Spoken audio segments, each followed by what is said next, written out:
this talk that Dr. King was giving obviously was a lot to do with the war, but it's also to do with a lot more than that, right? It's connecting a lot of things together, war and poverty.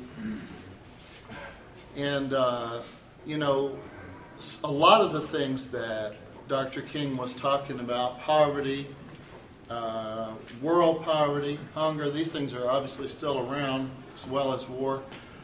But these things, like hunger, kill a lot of people as well as war. And so sometimes I stop and think, why focus on the war? It's one thing that kills a lot of people. There are a lot of things that kill people.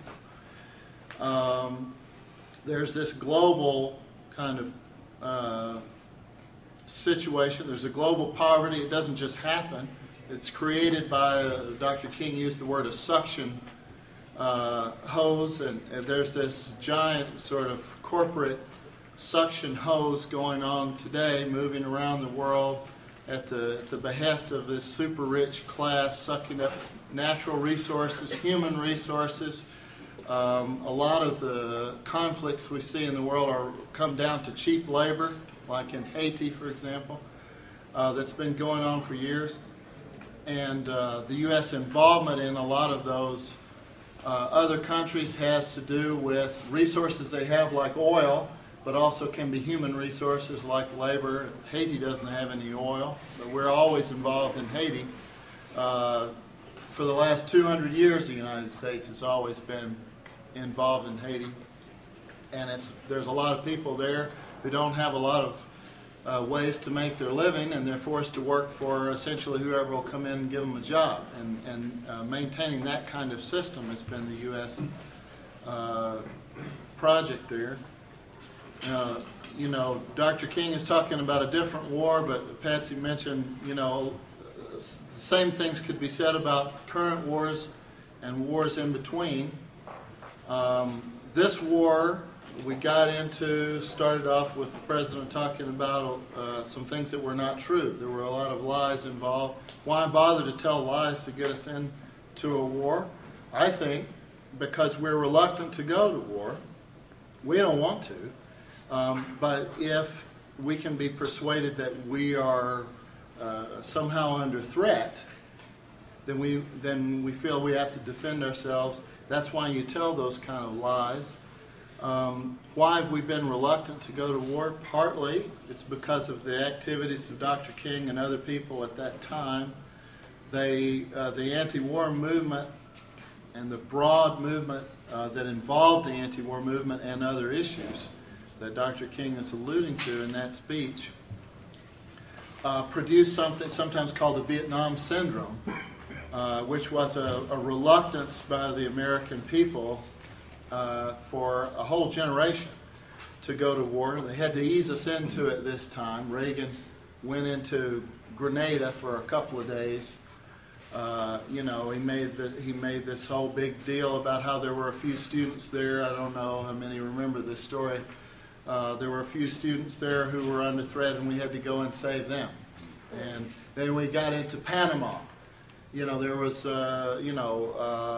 it became ridiculous at a certain point. The American soldiers were there, and some of them were riding around, partying, drinking, shooting up in the air and stuff. They got arrested by the police. Well, the Panamanian National Guard had attacked our army. You know, this kind of thing was going on. Panama we went into, of course there were other issues behind that. The resource there obviously was the canal. But this was a little bit bigger conflict, lasted a couple of weeks. Then there was another war, earlier war in Iraq. You see what I'm saying? We built up into a situation where now we don't have much of a Vietnam syndrome anymore. The Vietnam syndrome is the fact that we had the largest anti-war movement before the conflict actually happened that we've ever had in our history.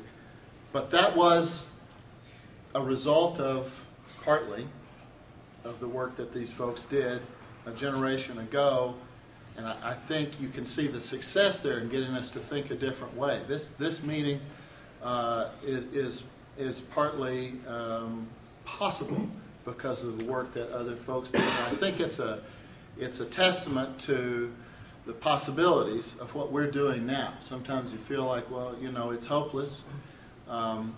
It's hard to reach people. I think there are basically two things that prevent people taking action, or two of the biggest obstacles, the hardest things to overcome when you're trying to organize people to resist the war, to resist poverty or something, or that they don't know what to do about it, and they don't think it would work if they did. So it's important to look at those successes. But I also was struck when I was listening to Dr. King's speech about the way he progressed from the issues of poverty and related concerns, racism, to he took people who he assumed were concerned about those things to a concern about the war. And I think that's valuable. It's very valuable.